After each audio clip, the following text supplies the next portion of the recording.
UK growth outperforms the G7 in the first half of the year, but what's the Bank of England's next move? The UK economy fared better than expected in the second quarter, bringing some relief for Finance Minister Rachel Reeves.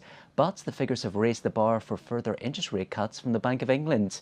So what can we expect for the latter parts of the year? George Godber is a UK fund manager at Polar Capital. So George, why is the UK economy holding up so well? Is it mostly due to higher public spending from the government? There's a couple of things going on. Yes, it is absolutely that higher public spending.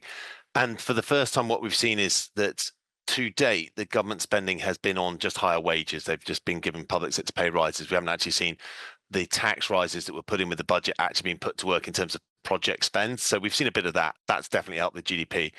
The consumer is a complicated picture. Consumer balance sheets are really strong at the moment.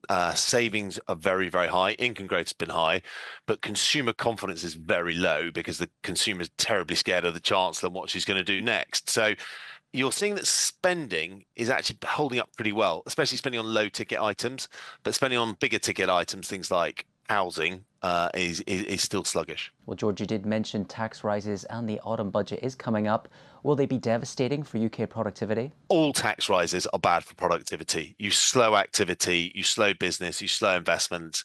And sadly, that's sort of something the government needs to learn, and certainly all these think tanks who keep suggesting, rafts and rafts and rafts of more tax rises. I think it's physically impossible to sort of tax your way to growth. Was expected to be a difficult period for businesses, but how have UK companies performed this earnings season? What trends are emerging? Do you know, it's really interesting. As I take a step back and I look at what we've seen throughout the earnings season, it's been better than expected, given the economic backdrop, given the NI hikes, given Trump, given everything. I think broadly speaking, we've seen our companies do better than expected, and sort of had fewer downgrades than the market. However, investors' appetite for bad news is really low. If you miss, you're getting a whack.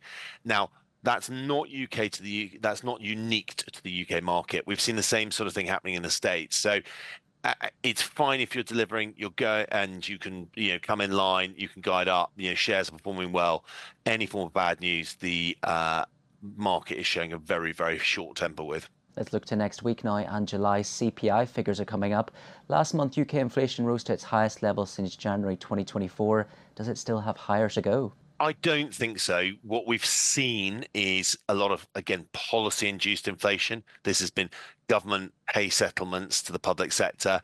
It's been those big hikes in the national living wage, and it's been the impact of the NI hike hitting through into prices.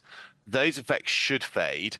And on the counterbalancing side, we've got lower oil and gas, which is just, unequivocally a big help. So it shouldn't mean we get another upward shift in inflation. In fact, we should start to see it, level off and moderate. But that was a bad inflation print last month, so it is difficult to call. So finally, George, the BOE cited weakening activity last week when it cuts rates for the fifth time in a year. What are you expecting for the last three meetings? If we look at the curve, we are pricing in basically rates to kind of fall to about 3.5% in a year's time. So i.e. there's kind of two cuts over that period. Roughly speaking, about sort of no chance of a cut in September, and then 25% chance at the sort of subsequent meetings, and that sort of gets you to what the market's priced in. I think that as inflation moderates and we don't have those big impacts, there's things like the NI hikes falling through, there will be room for a slightly faster pace of rate cutting. But it is difficult to call when, as I said, some of that the inflation is basically policy induced by the government. If it was just me looking at the state of the economy and where do I think rates should be in the UK, I think they should be at 3.5 today. That's what the economy needs, but it's very difficult for the BOE to get that when it's fighting this sort of induced inflation that it's got to deal with at the moment. That was George Godber from Polar Capital. Don't forget, you can watch more videos on Reuters.com.